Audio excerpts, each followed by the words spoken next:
Hello, my friends. Welcome to Learning English with Nhat Lin. I'm very happy that you are here with me today. In this lesson, we are going to explore the history of Italy, a land shaped by empire, faith, war, art, and the long struggle to become one nation. So take a deep breath, get comfortable, and let us begin our journey. Imagine a narrow peninsula stretching into the blue waters of the Mediterranean Sea. Snow rests quietly on the peaks of the Alps in the north. Rolling hills covered with olive trees and vineyards lie beneath a golden sun. Ancient stone cities rise from the earth as if they have always been there. Church bells echo through narrow streets. Ruins stand beside modern buildings. Have you ever wondered how one land could hold so many layers of history at once? Italy is not simply a country. It is a crossroads. A crossroads is a place where different paths meet. For thousands of years, armies marched across this land, traders sailed into its ports, artists found inspiration in its light, popes ruled from its heart, kings fought to control it. And yet, for most of its history, Italy was not united at all. Before it was called Italy, it was a collection of tribes, villages, and small kingdoms. The sea brought opportunity, but it also brought invasion. The mountains offered protection, but they also created division. Geography shaped destiny.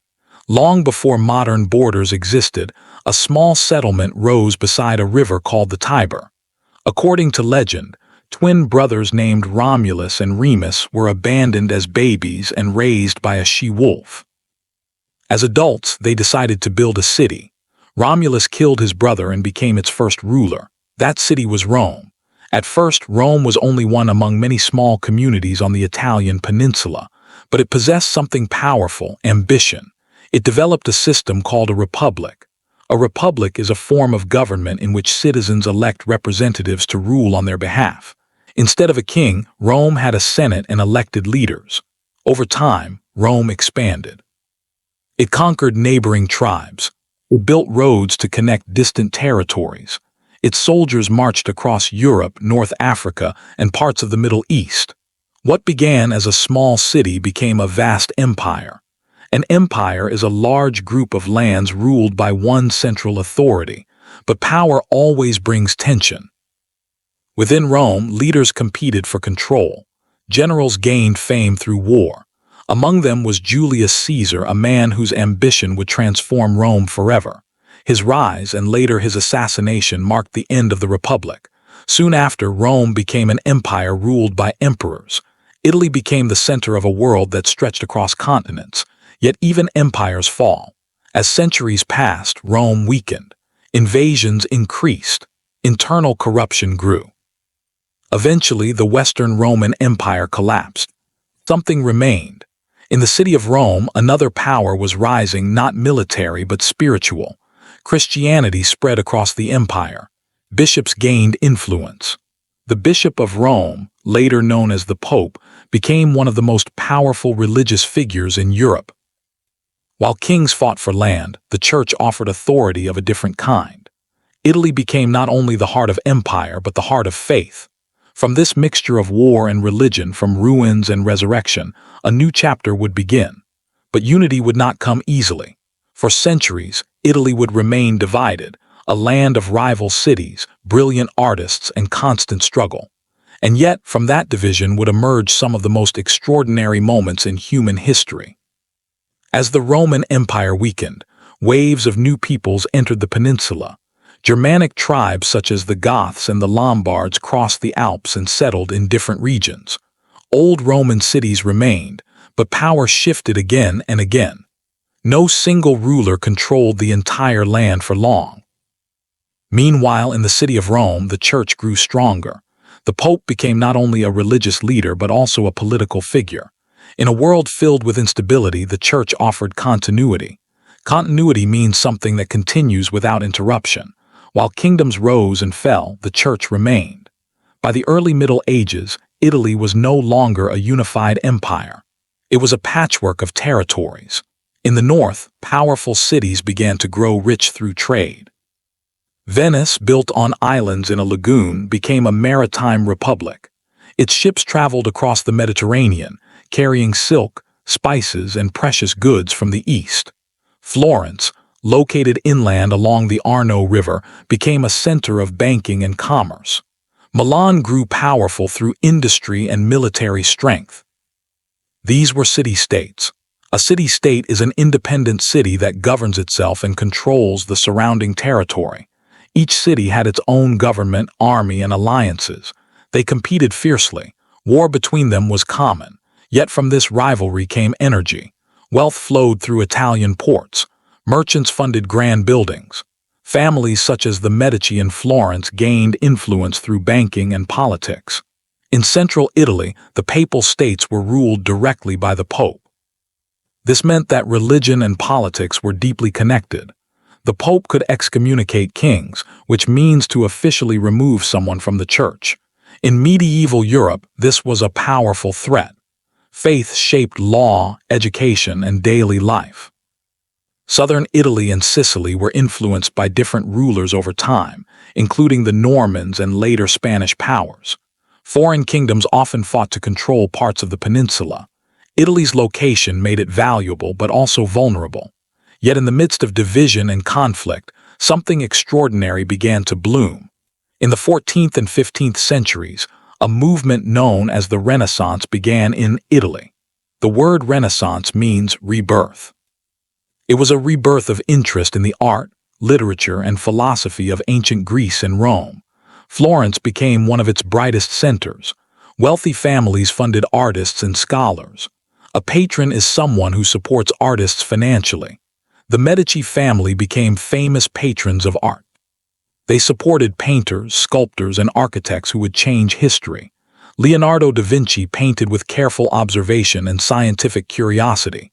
Michelangelo sculpted marble into figures that seemed alive. Raphael created harmony and balance in his painting. In Rome, the Vatican commissioned grand works, including the ceiling of the Sistine Chapel. Humanism, a philosophy that focused on human potential and achievement, grew during this time. Scholars studied classical texts. Artists explored perspective, anatomy, and emotion. Italy became the cultural heart of Europe. But beauty did not erase conflict. Foreign armies from France, Spain, and the Holy Roman Empire invaded Italian territories during the Italian Wars. Battles devastated cities. Alliances shifted constantly. The peninsula remained divided and politically fragile.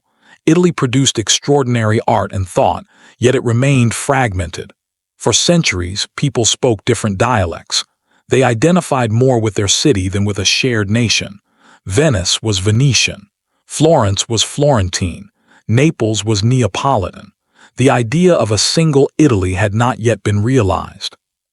And yet beneath the wars and rivalries, something slowly began to grow, a shared language, a shared cultural memory, and eventually, a shared dream of unity. That dream would take centuries to become reality. That dream of unity did not appear suddenly. It grew slowly, shaped by poets, philosophers, and political thinkers who began to imagine Italy as something more than separate cities. One of the earliest voices was Dante Alighieri. In the early 14th century, Dante wrote the Divine Comedy in the Tuscan dialect instead of Latin. This decision was revolutionary. Latin had been the language of scholars and the church. By writing in a local dialect, Dante helped create a shared literary language that later became standard Italian. Language can unite people who have never met. Through literature, Italians began to recognize common roots. Yet political unity remained distant. In the 16th and 17th centuries, much of Italy fell under foreign influence. Spain controlled large southern territories. Austria held power in the north. The Papal States remained in the center. Italy was not a sovereign nation. It was a collection of lands influenced by external powers. Sovereign means having full control over one's own government without outside interference. As Europe entered the age of revolution in the late 18th century, new ideas spread across the peninsula. The French Revolution introduced concepts such as citizenship and national identity. When Napoleon Bonaparte invaded Italy, he reorganized territories and weakened old structures. Although his rule did not last, it stirred something important, the idea that Italy could govern itself. In the 19th century, This idea became a movement known as the Risorgimento. The word Risorgimento means resurgence or rising again. It was a political and cultural effort to unite Italy into one nation. Several key figures shaped this movement. Count Camillo di Cavour, a statesman from the Kingdom of Sardinia, used diplomacy and alliances to strengthen his region. He understood that unity required strategy, not only passion. Giuseppe Garibaldi, a charismatic military leader, inspired volunteers with his courage. Wearing his famous red shirts, Garibaldi led campaigns in southern Italy. King Victor Emmanuel II provided royal authority to the cause. Nationalism became a powerful force. Nationalism is the belief that people who share language, culture, and history should form their own nation. Through wars and negotiations, territories gradually joined together. In 1861, the Kingdom of Italy was officially proclaimed.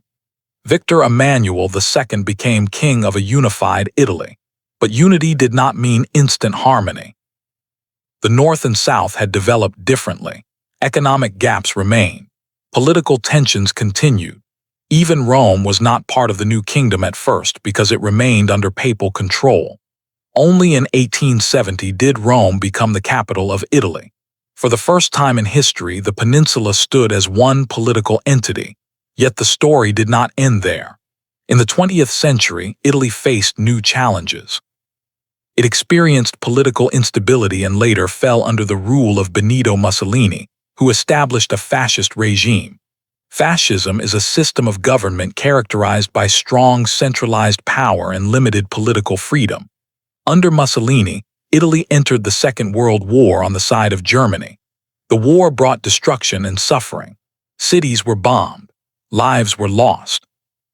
When the war ended in 1945, the monarchy was abolished. In 1946, Italy became a republic. Citizens voted to choose a new system of government. Once again, Italy reshaped itself. From empire to divided city-states, from Renaissance brilliance to foreign domination, from unification to dictatorship, and finally to democratic republic, Italy's path has never been simple. But through every transformation, certain elements endured. Faith remained deeply woven into society. Art continued to define identity. Passion for family, food, and community remained central to daily life. The ruins of Rome stood beside Renaissance cathedrals and modern buildings, reminding citizens of the many layers beneath their feet. Italy's formation was not only about war or politics. It was about culture surviving through centuries of change. And perhaps that is what makes its story so powerful. It is a land where empire once ruled the known world, where painters redefined beauty, where popes guided millions of believers, and where ordinary people fought for unity. Italy was not born in a single moment. It was shaped by ambition, faith, creativity, and struggle. And even today, when you walk through a narrow street in Rome or stand before the canals of Venice, you are standing on the living memory of that long formation. A formation written in stone, painted on ceilings, whispered in prayers, and carried in the language of its people. And if we pause for a moment, we begin to see that Italy is not only a nation of events, but a nation of contrasts. Here, ancient ruins stand beside modern cafes. Priests in quiet chapels walk past tourists holding cameras. Renaissance masterpieces hang in museums while fashion designers create new trends in Milan. The past is never far away. It is present in architecture, in language, in ritual. Few countries carry history as visibly as Italy. Walk through Rome, and you may see the Colosseum, once filled with cheering crowds watching gladiators fight. A gladiator was a trained fighter who battled in public arenas. Just steps away, you can enter St. Peter's Basilica, where pilgrims gather in prayer. One monument speaks of empire and spectacle. The other speaks of faith and devotion. This coexistence of power and belief has defined Italy for centuries. Even during times of division, Italian culture influenced the world. Renaissance ideas traveled across Europe. Roman law shaped legal systems. Catholic doctrine shaped theology and politics far beyond the peninsula. Italian explorers sailed to distant lands. Italian composers filled opera houses with music that still echoes today. Culture became a form of influence more lasting than military conquest. Yet Italy has also known deep internal struggle. After unification, economic differences between North and South created tension. Industrialization progressed more quickly in the North, while the South remained largely agricultural. Migration became common. Many Italians left for the United States, Argentina, and other countries, carrying their language and traditions with them. Migration means moving from one country to another in search of opportunity. Even in hardship, identity endured. Food, for example, became a symbol of unity. Pasta, olive oil, bread, and wine, simple ingredients shaped by regional variation, created shared culinary traditions. Meals became moments of family connection. Language, though once divided into dialects, gradually unified through education and national media. In the 20th century, after the fall of fascism and the birth of the Republic, Italy entered a period of reconstruction and economic growth. Factories expanded. Cities modernized. Italy became known for design, automobiles, cinema, and fashion. Yet even as skyscrapers rose, preservation remained important. Laws were created to protect historical buildings and artworks. Protection of heritage became part of national pride. Heritage means traditions and monuments passed down from previous generations. Today, Italy is both deeply European and distinctly Italian. It is part of international alliances, yet it preserves regional identities. Sicilian traditions differ from those of Tuscany. Venetian culture differs from that of Naples, but all share a common historical thread. When you think about Italy, it is easy to focus on one era, the Roman Empire, the Renaissance, the Vatican, but Italy's true story lies in the connection between them. It is the story of a land repeatedly divided, yet culturally united. It is the story of art flourishing during political instability. It is the story of faith surviving through war. It is the story of a people who transformed a peninsula of rival cities into a nation. Next time you imagine Italy, do not see only monuments or paintings. See the soldiers who marched under Roman banners. See the monks who copied manuscripts by candlelight. See the artists mixing colors in Florence.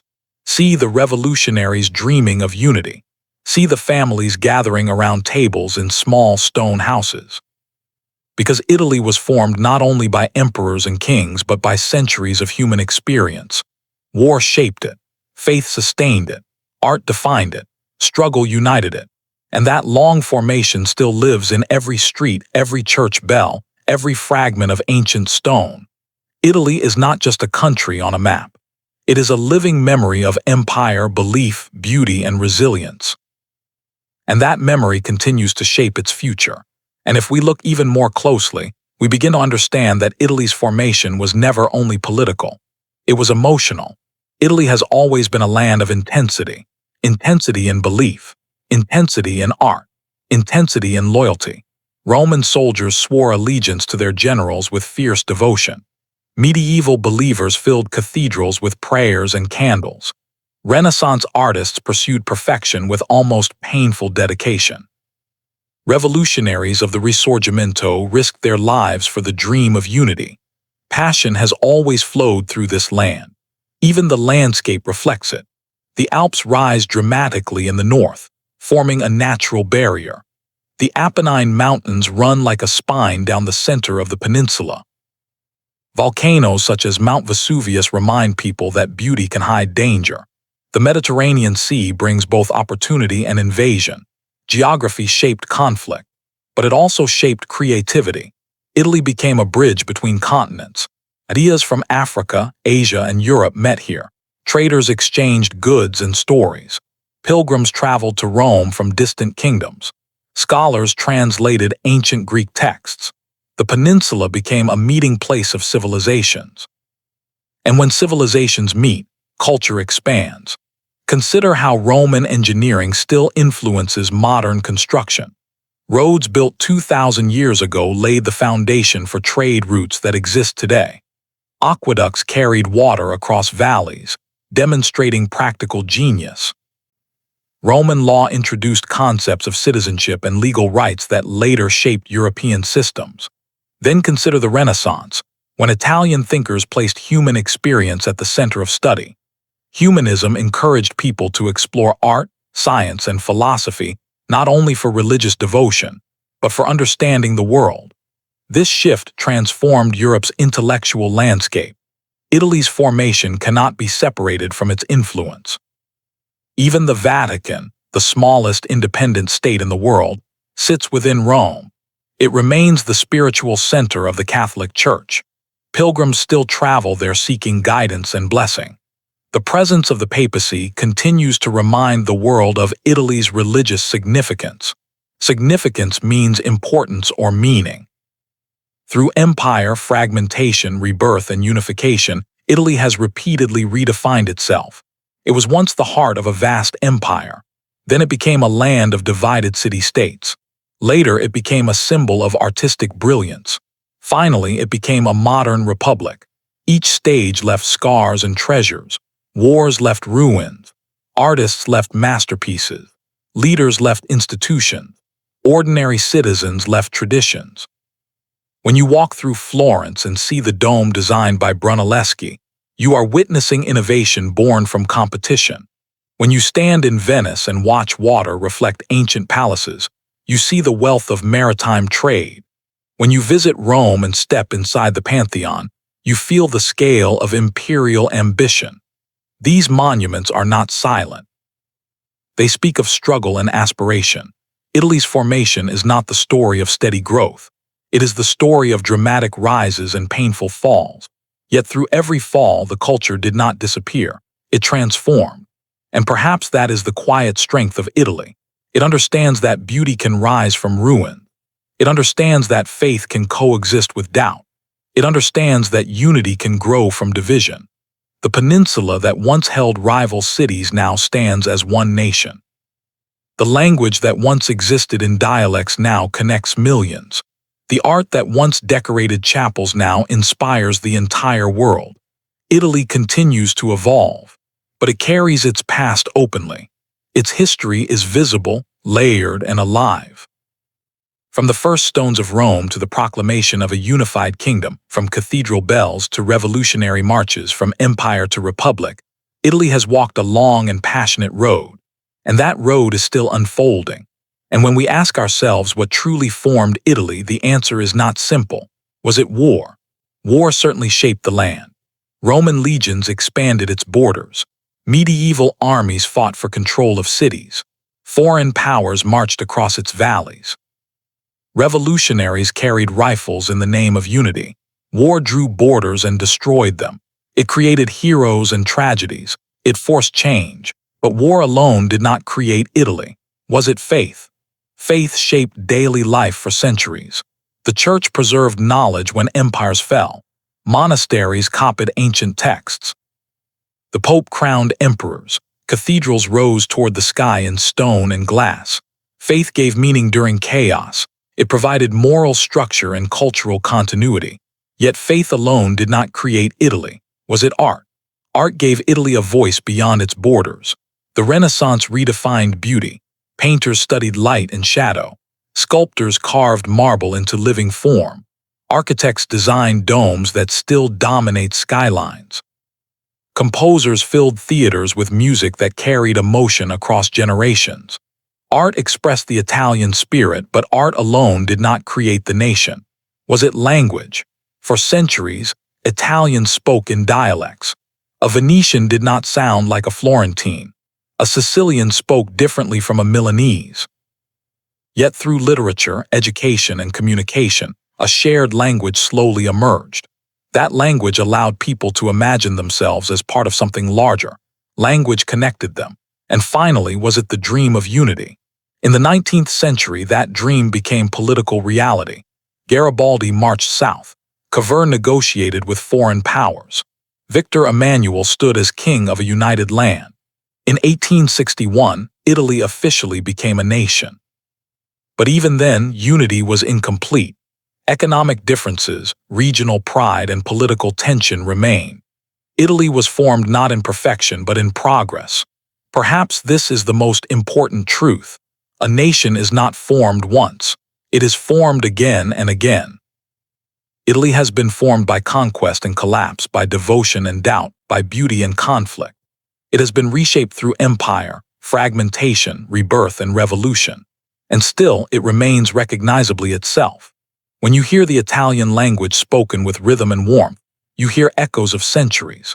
When you see a family gathered around a long table, you see tradition preserved. When you watch a craftsman shape leather or marble with patience, you see dedication inherited from generations before.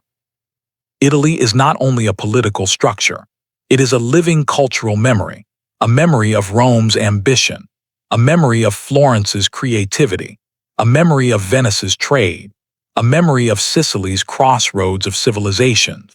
All of these layers coexist. If you walk through the Forum in Rome at sunset, the stones glow softly. They remind you that power fades, but influence remains. Empires fall, but ideas survive. Italy's formation is not just about becoming a country. It is about learning how to carry the past forward without being trapped by it. And that may be its greatest achievement, because in Italy, history is not hidden. It stands beside you, visible and breathing, as the nation continues to write its next chapter. And before we leave this journey, let us pause one final time. When you think about Italy, do not think only of monuments or museums. Do not think only of pasta, fashion, or famous paintings. Think of the long human story beneath them. Think of Roman soldiers building roads that would outlast their empire. Think of monks preserving knowledge in silent rooms while the world outside burned. Think of artists lying on scaffolding, painting ceilings that would inspire centuries. Think of revolutionaries who believed that a divided land could become one nation. History is not only made by emperors or generals. It is carried by ordinary people who adapt, endure, and create. Italy teaches us something powerful, that beauty can rise from conflict, that faith can survive collapse, that unity can grow from division. It reminds us that a nation is not formed in a single glorious moment. It is formed slowly, through struggle, imagination, sacrifice, and memory. The stones of Rome may be ancient, but the story of Italy is still being written. And perhaps that is the most meaningful lesson of all. A country is not only its past, it is the way it carries that past forward into the future.